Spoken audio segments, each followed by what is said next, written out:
Madame, Monsieur, bonsoir et bienvenue dans ce nouveau numéro de Questions sans détour qui sera politique ce soir. Son élection a fait couler beaucoup d'encre, suscité des commentaires, mais c'est au fait, il est dans le fauteuil de maire de Sainte-Anne. Nous recevons le chef d'édilité de Sainte-Anne, Franck Baptiste, bonsoir. Bonsoir. Merci d'avoir accepté cette invitation. D'abord parlons de l'actualité puisque vos fonctions de maire ont quasiment coïncidé avec le passage sur la Guadeloupe de la tempête Fiona et des conséquences qui en découlent, notamment sur l'approvisionnement en eau. Ça reste une situation compliquée à Sainte-Anne. Absolument. Bon, je suis un maire, je dirais, de crise parce que tout de suite, j'ai affronté Fiona. Sur le moment, j'ai géré ce problème d'eau. Effectivement, comme toutes les communes de la Grande Terre, nous nous sommes réunis en présence de Monsieur le Préfet et avec le conseil municipal où nous avons défini, je dirais, cette distribution d'eau.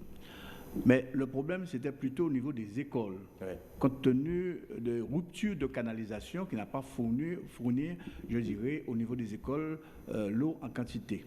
Par conséquent, c'est quelque chose depuis samedi dernier que nous avons mis en place et pratiquement tous les quartiers, on s'est occupé, je dirais, de distribuer l'eau convenablement dans les écoles et dans les quartiers. Alors, c'est un petit peu compliqué parce que le fait qu'il y a pas mal de canalisations coupées, il n'y a pas de fourniture en eau. Oui, carrément. Et du coup, forcément, pas d'hygiène assurée pour les élèves, donc des décisions obligatoires de fermeture de certaines écoles. Absolument. Alors, nous avons des réserves d'eau qui sont à disposition, mais c'est compliqué parce que l'eau n'est pas potable. Ouais. Donc, il faut faire très attention. Et donc, on attend à chaque fois que l'eau au niveau de la distribution et on fournit de l'eau en bouteille. Oui, alors priorité en tout cas la sécurité des enfants. La sécurité des enfants, voilà. Alors nous avons aussi par rapport au portage de repas pour les personnes âgées, nous avons une 60aine comme ça sur le territoire. Là aussi, il faut qu'on fasse un portage organisé avec aussi des bouteilles d'eau qui sont en distribution. D'accord. Donc en tout cas, il y a des palliatifs qui sont mis en place. Absolument. Pour aider la population. Pour aider la population. On imagine que vous êtes en relation avec les services de l'État, avec les services du syndicat mixte de gestion de l'eau de la Guadeloupe pour essayer de trouver un retour à la normale le plus rapide. Absolument. Alors, je salue quand même Monsieur le Préfet et le sous-préfet qui se sont vraiment attelés à accompagner toutes les communes de la Grande Terre. Je salue d'ailleurs nos collègues maires de la Basse-Terre par solidarité, mais c'est vrai qu'on a négligé personne. Donc on a eu des réunions régulièrement, et régulièrement le préfet ou le sous-préfet m'appelle pour savoir quelle est l'évolution pour porter, pour l'accompagnement au niveau de ces distributions d'eau. Oui, absolument, puisqu'elle continue sur le territoire, il y a encore certaines sections de Sainte-Anne très impactées par le manque d'eau dans les robinets. Très impactée, la zone de Riche-Plaine, Marly, Surgy, c'est une zone très impactée. Figurez-vous qu'il reste une semaine sans eau. Ouais. Et donc, on a pu quand même régler en partie le problème. Je vous parle là, mais ce matin, j'avais une réunion avec mes services. Oui. Précisément, j'aurai encore des livraisons de packs d'eau, de palettes d'eau, mais le problème reste entier parce qu'on n'a pas d'eau dans les réseaux. Et c'est ça qui est un peu difficile pour nous. Donc, on va mettre en place des réservoirs qui permettra précisément aux habitants de Riche-Plaine, de ce quartier-là, d'être alimentés en eau. Alors, il y a d'autres zones que je ne néglige pas, comme par exemple Châteaubrun. Et ce sont des zones sensibles. Bon, sur Modette, sur Le Bourg, même Le Bourg, des fois, sur Fanch. Bon, donc, on fait ce qu'on peut pour pouvoir régler ce problème.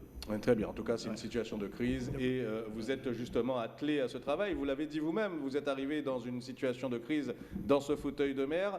La crise, elle est passée au sein du conseil municipal ou elle est encore vivace? La crise, moi, à la limite, je dis qu'il n'y a pas de crise. Ouais. J'ai été élu démocratiquement. Donc, normalement, le lendemain, au travail. Je demande que tout le monde soit au travail. Et des fois, on fait des jeux de mots avec ça. Il faut travailler parce qu'effectivement, nous avons du pain sur la planche. Il y a eu un programme défini en 2020 que conduisait l'ex-maire Christian Baptiste. Je suis élu, les collègues ont été élus sur Sainte-Anne, toujours avec vous. Nous avançons pour régler le travail. Ah oui, et vous gardez cette volonté de main tendue à ceux qui ont été un petit peu on va dire, qui ont souffert de cette élection au sein du conseil municipal? Oui, toujours, mais Ouais. j'ai toujours la main tendue. Ce sont des collègues. On peut par-ci et là avoir quelques faiblesses.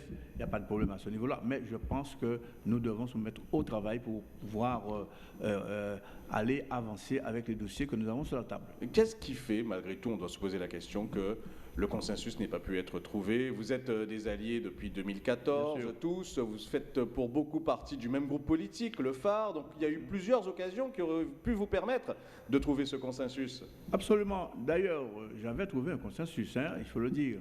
Mais quand on regarde, on analyse, il y a toujours ce qu'on appelle des rumeurs ou des choses qui se sont dites.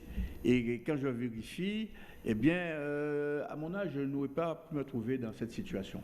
Donc, j'ai pris ma décision et d'aller à ces élections-là avec la majorité des collègues qui Ouais. m'ont soutenu. Et le maire, ex-maire, savait très bien que j'avais une majorité. Donc, par conséquent, insister. Oui. Donc il n'y a aucun doute sur la légitimité de Franck Baptiste sur le fauteuil de maire de Sainte-Anne. Est-ce que, vous le dites auprès de vos collègues, est-ce que cela se ressent également dans la population? Franck Baptiste, on a l'impression de vous découvrir, mais vous n'êtes pas nouveau en politique, vous avez commencé même très jeune. Très jeune, d'ailleurs, j'ai commencé déjà à côté de mon père, Oui. Francisque Baptiste.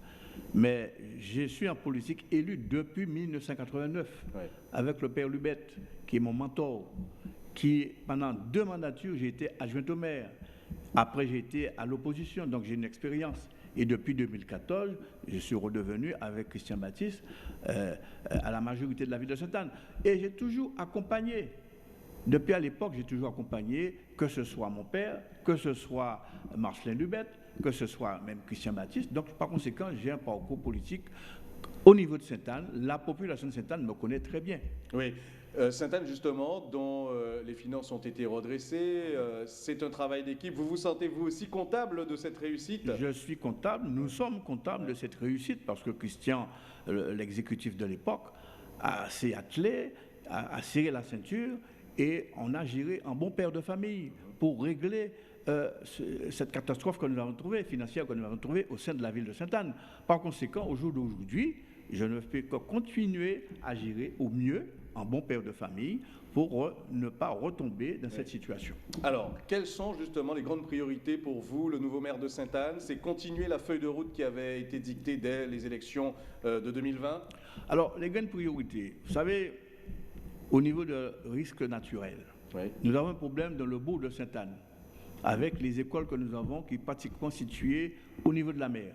L'État a mis un dispositif pour organiser, ça c'est pas de maintenant, c'est depuis la première mandature. Oui. On avait eu un projet école, de construire l'école à Châteauboin. Oui. Depuis 2015, ce projet est parti. Alors, ce projet, c'est vrai, c'est un beau projet, mais c'est un projet au départ qui est parti à 6,8 millions. Les choses ont été modifiées légèrement et après, qu'est-ce qu'on s'est rendu compte? Il faut pratiquement 2,5 millions pour boucler le projet, pour l'assainissement. Et on n'a pas ce financement-là. Et le nouveau syndicat n'a pas ce financement. Ouais. Donc, si vous voulez, ce projet est mort. Ouais. Donc, j'ai dû prendre une opération, d'ailleurs, avec même l'équipe de Christian Baptiste. Eh bien, nous avons réfléchi pour changer de projet et d'aller sur l'école de mix 1, mix 2 qui se situe au bout de Sainte-Anne, Oui. pour faire une acquisition de Bethel situé à Montmet, dans les hauteurs, qui est sécurisé, que nous avons visité avec la SEM-SAMAR, avec l'AVD qui nous accompagne, avec, je dirais même, l'éducation nationale, pour voir comment on peut effectivement implanter l'école par là. Donc c'est un projet que nous avons à cœur pour d'ici 2024 que nous ayons cet établissement scolaire et rétablir l'ordre au niveau de la sécurité de nos enfants. Oui. Voilà ce que je veux dire. C'est une priorité. Voilà. Ensuite, nous avons l'assainissement du bourg. Il faut savoir que l'assainissement est défectueux. On ne peut pas travailler, faire avancer la qualité en termes de circulation des eaux usées. En ce moment même, qui est financé par contre par le syndicat, le nouveau syndicat, la rue Le Thiers, il y a au moins 60 mètres d'assainissement qui sont refaits en ce moment. Oui. D'accord. Bon, et ensuite, nous devons requalifier le bourg. Alors justement, quand on parle de requalification du bourg, c'est dans une dynamique, on imagine, de développement économique, mais également de bien-être de la population qui habite ce bourg de Sainte-Anne, qui vit ce bourg de Sainte-Anne. Oui. Alors, il y a eu un appel à projet, ce qu'on appelle les petites villes de demain, oui, le PVD, dont la ville de Sainte-Anne a été retenue. Nous avons un porteur de projet, nous avons le porteur de projet en termes administratifs, c'est M. Bellon, Jean-François Bellon, qui s'occupe de ce projet-là. Ce projet avait très bien. Et donc, dans ce cadre-là, la requalification du bourg est inclue dedans. Donc, par conséquent, les études sont en train de se faire en ce moment et nous avançons avec ce projet-là parce que il faut reconnaître que le bourg se vieillit. Oui. Hein, il faut le redynamiser. Petite ville de demain peut servir à ça. Ça peut se matérialiser, se voir concrètement pour la population avant la fin de la mandature. Normalement, oui. Normalement, on va vers ça. Et puis, nous avons au niveau de l'aménagement du port de Galba. Là aussi, il y a un gros projet qui est en étude d'ailleurs, qui avance très bien pour revoir le port de Galba. Un port à vocation multiple, avec quelques plaisanciers, mais les marins pêcheurs et aussi les riverains qui peuvent venir et fonctionner convenablement au niveau de ce port de Galba face à la zone artisanale. Le petit village artisanal, absolument. On a beaucoup parlé, c'est vrai, c'est normal, du bourg, des environnements du bourg et les quartiers maintenant, et les sections.